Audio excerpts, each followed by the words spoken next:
Man, welcome back YouTube to Pastry Playhouse TV. This week we caked up a pineapple cake. Let me show you guys how I did it. Alright guys, so how we started off with some spaghetti, making sure it's food safe, and we're using wafer paper. Wafer paper is going to give it a realistic thin look that you need for this cake. So just add your spaghetti, a little bit of water, just to dampen it up to make it stick, and then just go ahead and begin to cut out your leaf shape.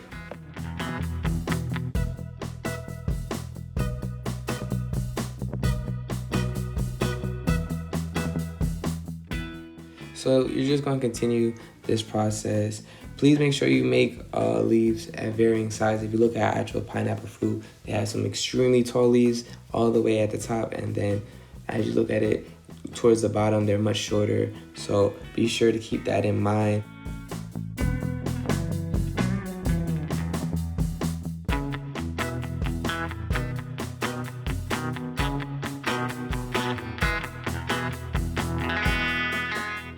So once you get all your leaves cut out in all different sizes, you're going to want to take an airbrush and go ahead and go through with a leaf green food color.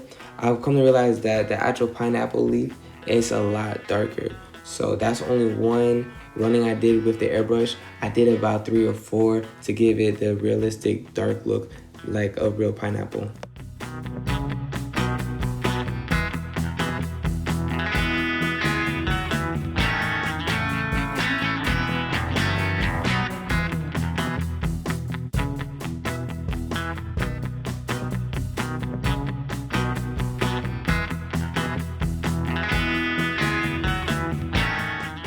Now for the fun part, now we get to start stacking the cakes.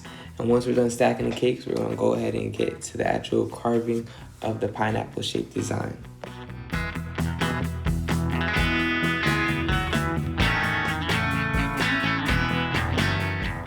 So here I actually saved the top of the 6-inch cake that I started off with because it had a nice dome effect look that I was looking for. So you're just gonna go ahead and cut at the bottom of the cake, give it a little indent like a real pineapple does. Also at the top, you're gonna wanna carve it just a tad bit more to give it more of a realistic look to it.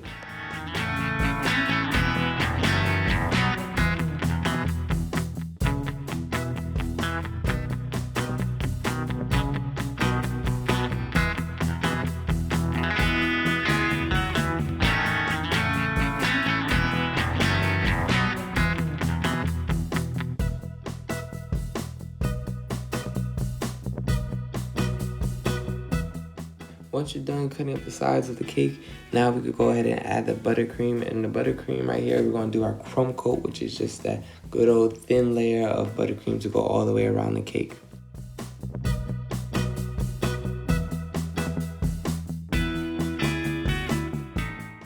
Once you're done giving your cake a crumb coat, now we get to go ahead and use fondant. Now with the fondant, I did a green just because the green base, once you cover the whole cake, once we start adding the details and the paint and everything like that, you won't be able to see the green if I miss any spots with my yellow fondant that I'm going to use pretty soon. Once you get your fondant rolled out to about 1/4 of an inch, you're just going to go ahead and just drape it all over the cake and make sure you cover all the crevices, don't leave any creases in it, and make sure it's nice and snug with the cake. And don't forget to cut off any excess fondant from the base of the cake.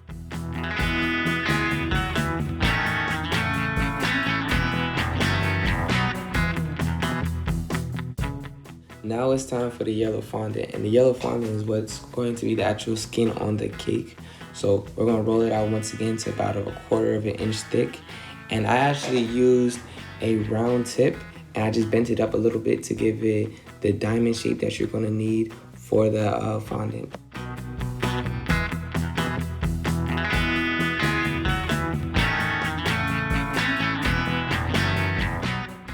So once we go ahead and get to the desired length that we needed, we're gonna put plastic wrap over the fondant. We put plastic wrap because once we start doing the cuts, it gives it more of a rounded look instead of the nice crisp, sharp edges that the cutter would normally do. And the rounded look is more realistic. Just so you know, you're going to need a lot of these. I had to roll up my fondant about 3-4 times to cover this entirety of the cake, and the cake's only 6 inches. So just be prepared, you're gonna be doing that a lot. And once you have a decent amount of them cut out, now we're gonna go ahead and just start adding them to the cake.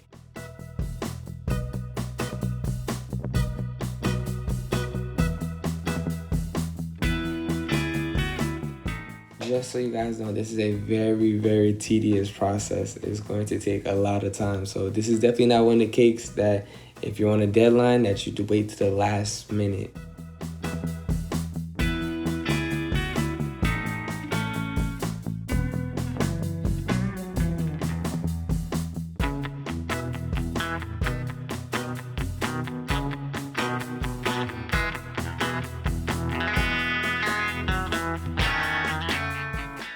As you're building rows of the pineapple skin, you're gonna realize on the actual pineapple they go in between one another, so try to mimic that same pattern.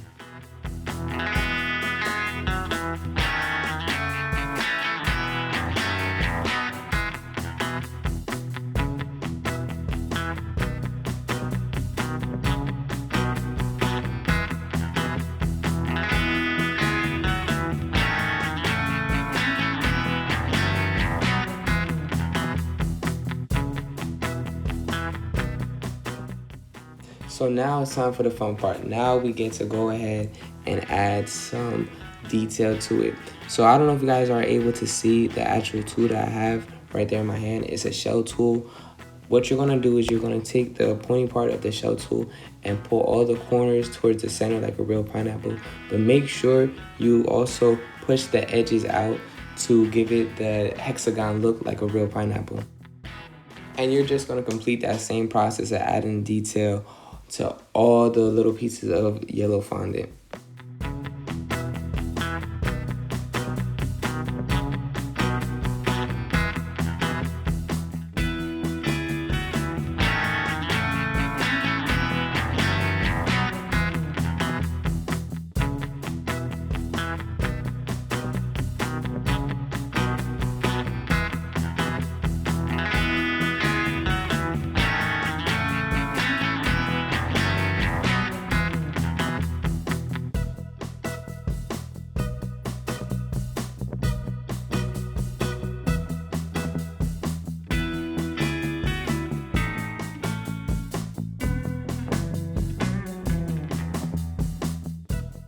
Once you got the diamond pattern all throughout the cake, now we're gonna add some more details. You're actually gonna add an upside down V, just like a real pineapple.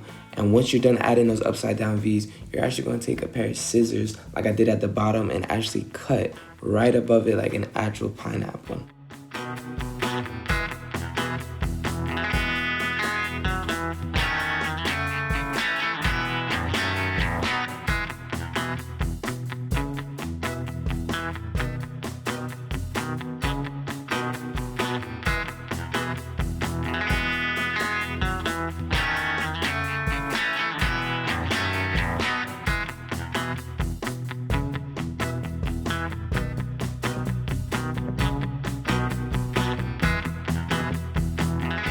And when you're finally done adding all that amazing texture to your cake, now we get to add the beautiful green color to it.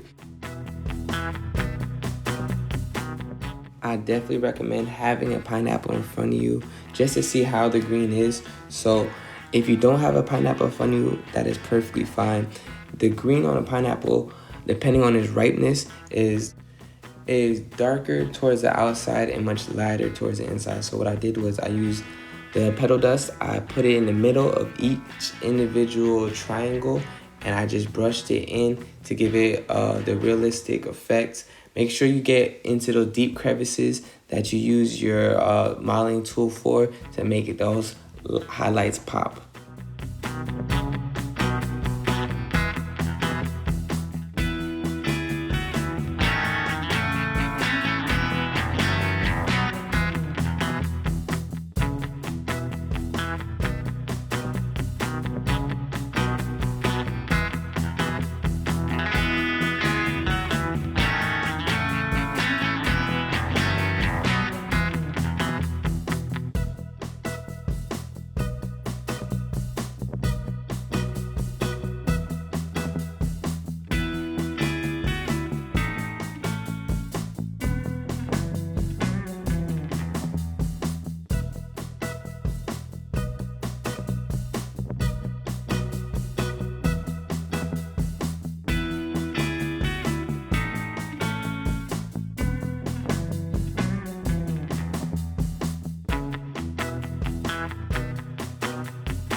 So on a real pineapple, they have brown spots all throughout. So I use ivory food coloring. I just took a paintbrush and just added a few dots here and there to make it pop a little bit more.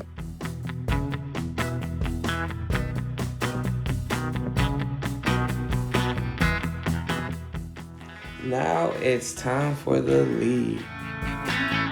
Please keep in mind to be careful, handle those leaves with care because the wafer paper is very thin, as well as the spaghetti that you use as a dowel breaks all the time. Like I had plenty of them break on me before. But if that happens, that's perfectly fine. What you can do is just take a little bit more water and dab it to the actual wafer paper and just let it sit for a few minutes, let the water dry out, and add it back to the cake.